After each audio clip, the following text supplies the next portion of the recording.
Monica. Welcome back to my channel, Suds and Bees. Today we'll be continuing the Valentine's series.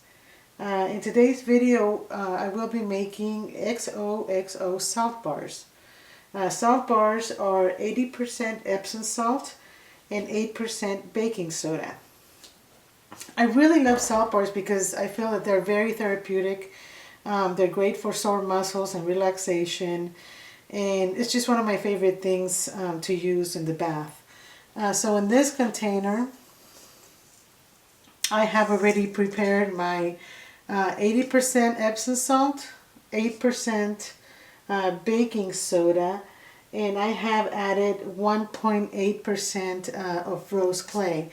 The rose clay has been added to provide a silkier feel to the salt bar, as well as to add the pink color for Valentine's. Okay, so I'm going to grab my whisk and give it a little mix, as you can see.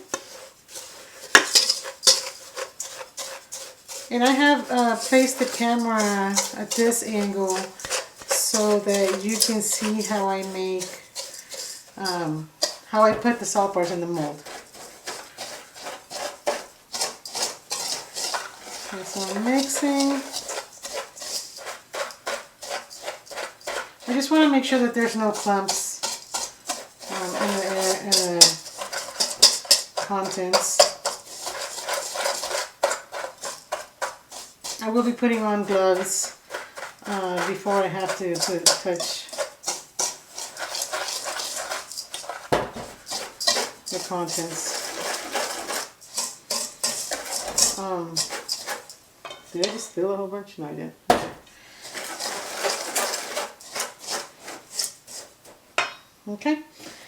Okay, so in this container, I will be adding dendritic salt. I will be adding 8% of dendritic salt. I like to use this salt in my salt bars as well as my bath salts. And the reason being, I find that this is like the secret ingredient. This salt acts as a sponge. It's very different than your table salt, sea salt, or Epsom salts. This one seems to just suck up the scent. So as you may know, when you use essential oils, because they are natural, they tend to fade over time. So it becomes very difficult to add them to products, which is where this little fellow comes into play. This salt will retain the scent for a really long time. So I really love using this salt. And I got this at Wholesale Supplies Plus. So I will be adding 1.5 tablespoons.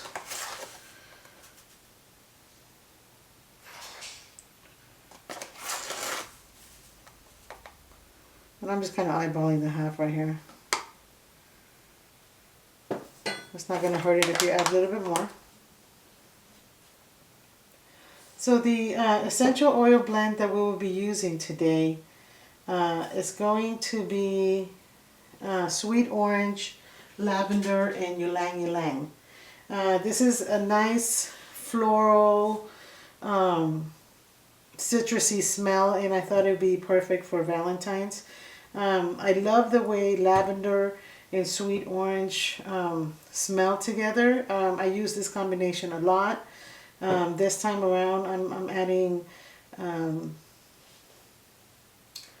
small and this time around I'm adding a small percentage of Ylang Ylang to add more of that floral scent. Lavender, I will be using 3.6 grams.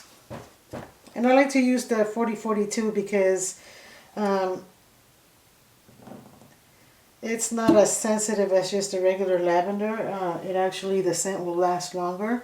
This is also a great essential oil to use for your cold process soaps. So we have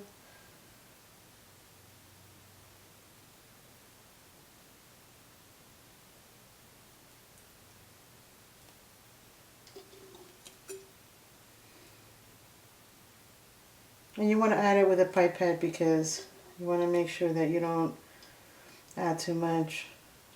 You want to be careful when you're using essential oils because they are pretty potent.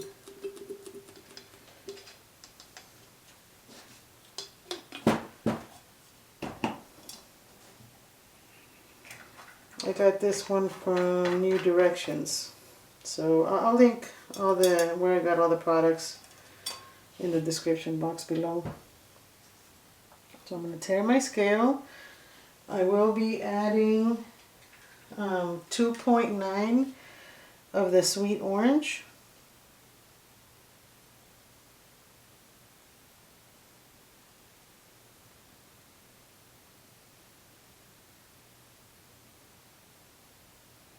I don't like to say, you know, add these many drops to your formula because you really should be using a scale and making sure that you're using the right percentage. I know a lot of people out there just say add 2 drops to this and that, and that's okay if you're using the diffuser.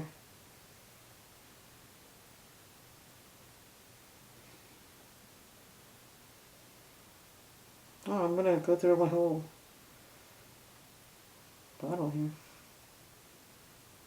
Okay, so that's 2.9 of sweet orange. Tare my scale. Okay, and for my Ylang Ylang, I will be adding 0.73 grams. So you do want to add a very small percentage of Ylang Ylang because it is very strong and very sweet. And to some people do find it too sweet. I personally find it too sweet, which is why I like to cut it with the citrus. I really love this brand. I don't know if you can see. It's Barefoot. I've been using the Barefoot brand for about, I want to say like 4 or 5 years. I will also be adding Poly Sorbate 80. This is an emulsifier. This will make the oils bind into the water so they're not sitting on top of the water bath. You want to get the full experience and benefits of your oils. This is usually 1:1 to the oils that you're adding. So in total, we added a total of 7.23 essential oils, so we'll be adding 7.23 of Poly Sorbate 80. Now notice I'm adding all this to my dendritic salt.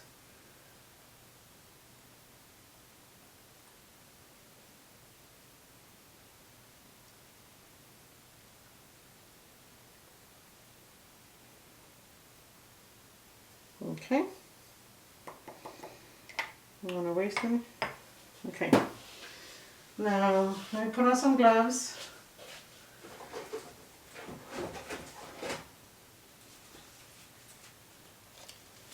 Okay, so I put on some gloves because now we're going to start handling the product with our hands. So I'm mixing the dendritic salt with the Poly Sorbate 80 and the essential oils, just to give it a good mix before we pour it into the rest of our ingredients. Okay, so these are all well incorporated. I'm going to put my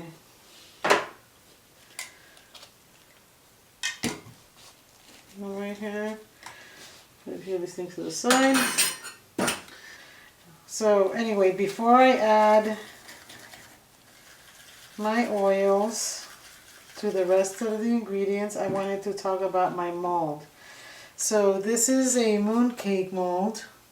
You can get this on Amazon. This is 100 grams, so it's going to make 100 grams of each salt cake. And I find that this is a good size. If I'm just making them for me, I tend to make bigger ones. So, oh, sorry about that. So they have different little designs. This one has like a little flower design. I don't know if you can see it. There you go.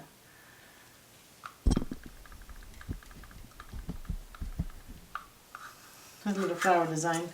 And they usually show up pretty well. So what I like to do, keep my glitter close by, because I used to spray this with the glitter before, but it's just a waste of glitter. But what I like to do is, I have a brush that I use just for this, and in between molds, in between salt cakes, I'll go ahead and clean it out to make sure it's all clean, so you know the salt doesn't get stuck for the next cake. Okay, so I'm going to add. Going to put our hands in there. Just give it a little mix, just like that. A little massage. So I'm going to add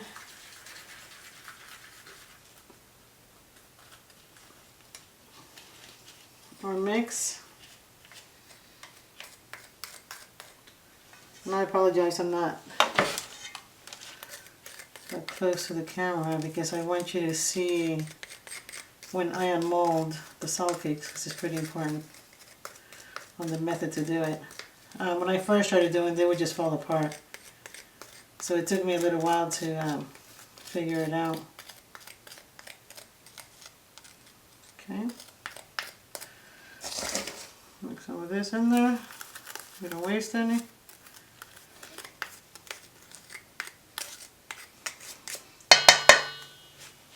There we go. Use your hands. Make sure you wear gloves because you are going to be, if you're gifting this or selling it, or even if you're just using it for yourself, you want to use gloves because it's going to be very abrasive to your hands. It's a little too much exfoliation. And you can also dry them out. So again, just massage it. Give it some love until everything is, well incorporated.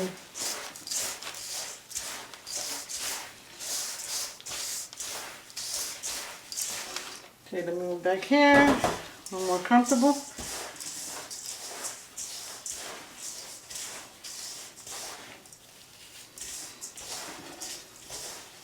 I like to do this.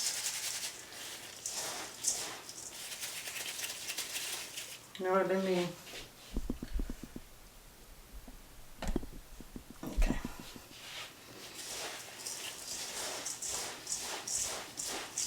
I got this tripod. It's for a Kodak. Yeah, it's a Kodak tripod. Sony or Kodak? I think it's Kodak. I got it for $12 at the Goodwill. And I bought it way before I bought my camera. And it's just been sitting there in my closet. I knew it was going to come in handy. And so I have one of those light rings. But honestly, the tripod on the light ring is not very sturdy. It's one of those cheap ones. Well, the light ring's not cheap, but the tripod they use is pretty cheap. So every time I touch the camera, it'll just wobble for a few seconds. So I'm really glad that I came across this tripod, and for $12, well, you can't beat that. So I'm gonna head out. I think they have two more. I'm gonna go out there and see. I think they were like $8 or something for the other ones. The other ones weren't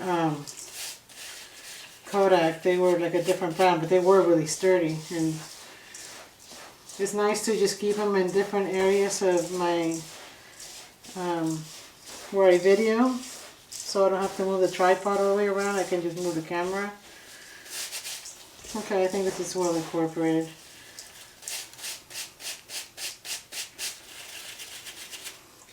So to this, where's my water?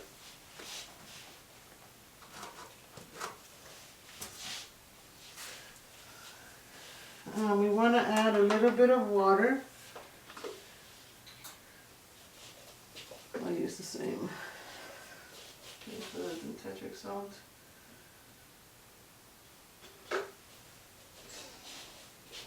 So a big old jar of distilled water that I have there.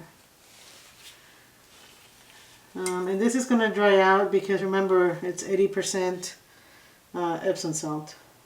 So we add 2 spoons of water, and you have to play it by ear. You don't want it too soaked, but you want this to be wet enough.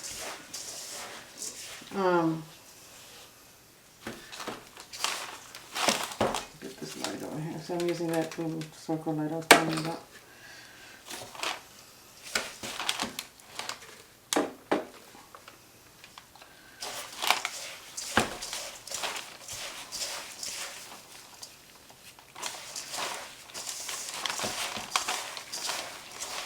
I'm just massaging it, and it's pretty wet. I mean, you can, it kind of stays. So you want to get it wet to the point where you can mold it in your hand. And don't worry, it will dry out. As long as you're not putting too much stuff in your salt cakes. I noticed that when I moved to Texas, I could no longer add glycerin to my salt cakes because it was just too humid here. They just wouldn't stay, they would just fall apart. So I stopped adding glycerin. So if I use them for myself, I just pour a little bit of glycerin in the tub. I also like to pour a little bit of sea salt, of dead sea salt. You can't really add the dead sea salt to the salt cake because it holds too much moisture, unlike the Epsom salt. So they'll be there, sitting there wet for like a week. Maybe I'm exaggerating, but they'll be there forever. Now, if you can see, it creates I'm able to form something here. So I'm going to grab my mooncake mold.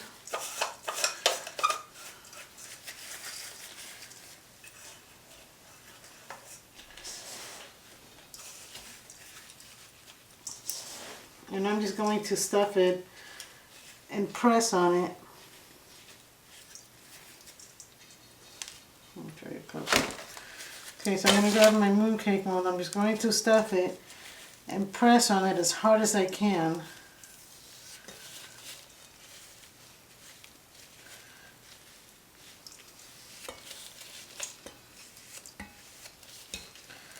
Make sure it's flat, but it's well packed.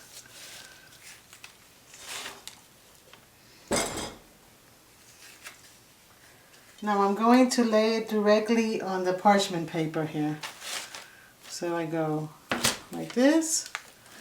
I press hard, like put your weight into it.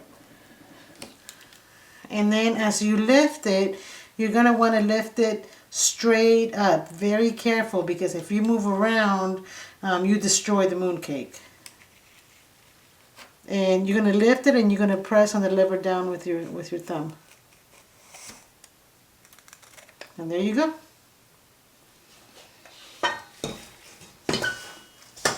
I'll give you a closer look in a minute. Okay, so I'm going to fill all these up. I think I should get about 3 or 4 mooncakes out of this recipe. And then I'll give you a closer look at what they look like. Okay, so we keep packing them till they're nicely pressed. This is a messy project, y'all, so make sure you cover your work area. I use the dollar store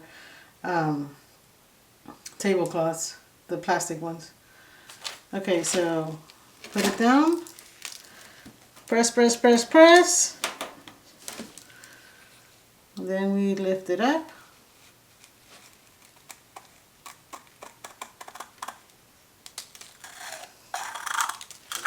Okay, now see how it's starting to get stuck here? Now I did that on purpose so you guys could see. It's starting to lift. You can just, you know, fix it here or pick it up and do it all over again. But that's the reason why I use this makeup brush. I think I bought that like at the dollar store or Target or something. It's really cheap. You only want to use it for your craft stuff. So then you clean it up, clean your mold. So it's nice and clean for your next cake. And that way you avoid this situation happening. Okay. So we stuff it. I think I'm just going to get, I may get lucky and get 4. So we'll see. Okay. I didn't want to make too many because I'm just making these for the video. I may give up some to my neighbors for Valentine's. Okay, so again, put it down quickly. Then press, press, press, press. Then lift up carefully, gentle. As you press, and there we go. And clean your mold again with your brush.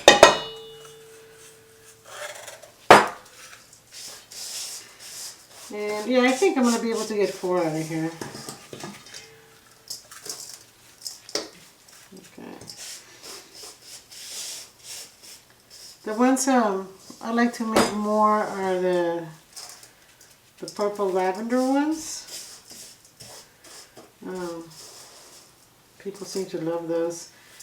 And my personal favorite, I should make a video on that one, is the matcha eucalyptus peppermint.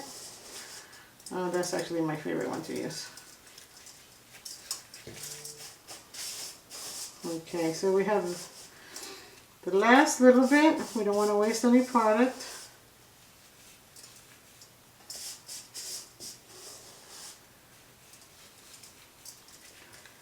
There we go.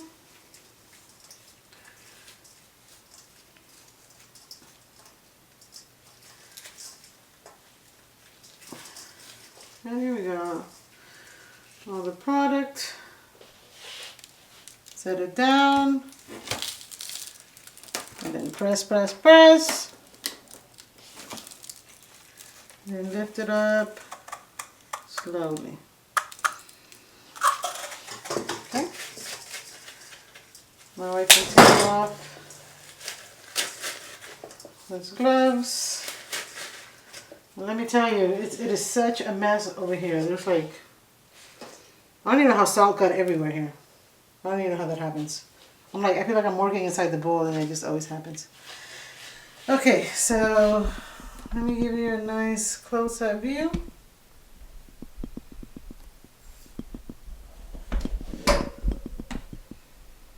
And here we are. This is what they look like. Now what I like to do is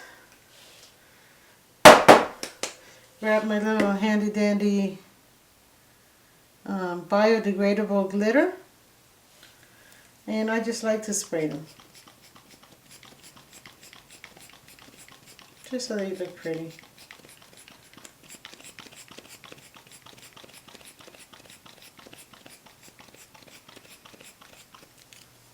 And this guy gets clogged sometimes. I think because the glitter is so fine.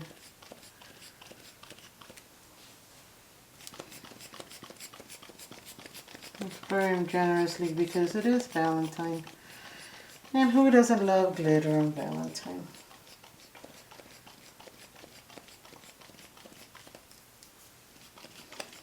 Oh, it smells amazing in here. I really love this blend. It's just really nice. Give that one a little touch. And then what I like to do after I spray the glitter is I have a 99% alcohol. I like 99% alcohol to spray this on top because it dries really quickly. And we just want the glitter to set. We don't want to hurt the... So this is going to evaporate probably like in 2 minutes. Okay, so I'm going to just let these sit here for about 24 hours. Hopefully, once they're done, do not touch them. Okay? If you don't have to move them, that's great. If you do have to move them, always make sure that they're like on a sturdy baking sheet. That's why I like to use these. I have several of these for my crafts, so I can move things around. But I have all my areas full right now, so I'm just going to leave this here for 24 hours, and then we'll take some photos. Well, thank you for watching. See you next time.